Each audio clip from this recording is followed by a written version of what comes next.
मंत्री अमित शाह को भी धमकी दे चुका है। अब सोचिए इसको किसकी शय है, ये क्यों इतना बेखौफ है। अमृतपाल सिंह ने पिछले दिनों गृह मंत्री को धमकी दी। अमृतपाल ने कहा दबाने से कुछ नहीं दबाया जा सकता। इंदिरा गांधी ने भी दबाने की कोशिश की थी, उनका नतीजा सभी को पता है क्या हुआ इंदिरा गांधी के साथ। अब अमित शाह भी इच्छा पूरी करके देख लें, हम तो हथेली पर सिर रखकर चल रहे हैं, यह इसका कहना है। अमित शाह पिछले दिनों पंजाब के दौरे पर थे तो उन्होंने खालिस्तान पर बयान दिया था।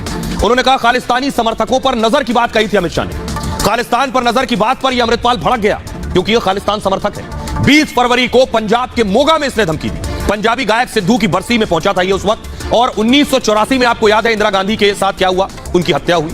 उनके बॉडीगार्ड्स ने, अंगरक्षकों ने ही इंदिरा गांधी को गोली मार दी। तब वो प्रधानमंत्री थी। सिख गार्ड्स ने इंदिरा को 30 गोलियां मारी थी। ऑपरेशन ब्लू स्टार से कथित तौर पर ये नाराज थे। खालिस्तानी आतंकियों के खिलाफ था ये ऑपरेशन ब्लू स्टार। आइए अब मैं आपको दिखाने जा रहा हूं कि गृह मंत्री की इसीलिए बहुत हाई सिक्योरिटी होती है। देख रहे हैं गृह मंत्री जहां जाते हैं उनके साथ बड़ा लाव लश्कर, बड़ी सिक्योरिटी चलती है गृह मंत्री के साथ, क्योंकि ऐसे लोग गृह मंत्री पर धमकी नहीं दे रहे, इनके निशाने पर भी गृह मंत्री। इसलिए गृह मंत्री का पूरा सुरक्षा दस्ता कैसा होता है ये मैं आपको बताने जा रहा हूं। देखिए गृह मंत्री अमित शाह की सिक्योरिटी कुछ ऐसी होती है। अमित शाह देश के तीसरे सबसे सुरक्षित व्यक्ति हैं।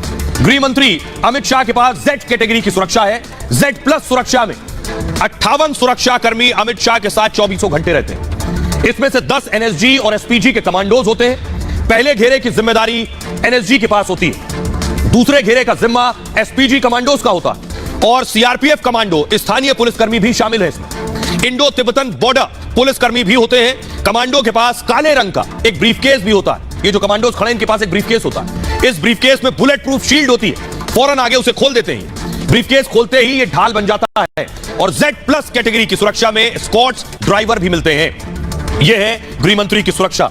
अब मैं आपको बताता हूं कि आखिर आज जो हंगामा हुआ, यह हंगामा कुछ याद दिलाता है जिन लोगों ने भी 1984 का दौर देखा है, 1984 देखा है, सुना है, पढ़ा है।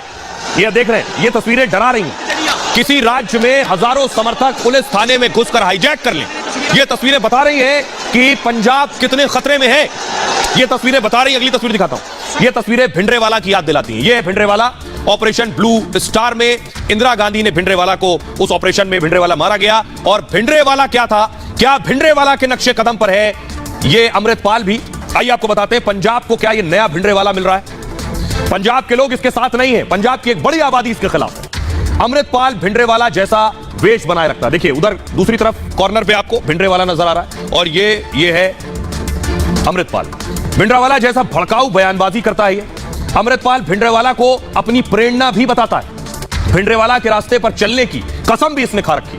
1970 के दशक में पंजाब में भिंडरेवाला का तांडव था। आजाद भारत का सबसे बड़ा बागी था भिंडरेवाला। भिंडरेवाला अलग सिख देश का समर्थक था, यानी भारत को तोड़ने की साजिश थी। अलग सिख राज्य की मांग पर पंजाब में इसने हिंसा की। ऑपरेशन ब्लू स्टार के बाद इस पर काबू पाया गया। 1984 में हुए इस ऑपरेशन के बाद बहुत हिंसा हुई। अमृतपाल भी अलग खालिस्तान की मांग कर रहा है, भिंडरेवाला की तरह मरने मारने की धमकी दे रहा है। इसलिए यह वार्निंग बेल है पंजाब के लिए।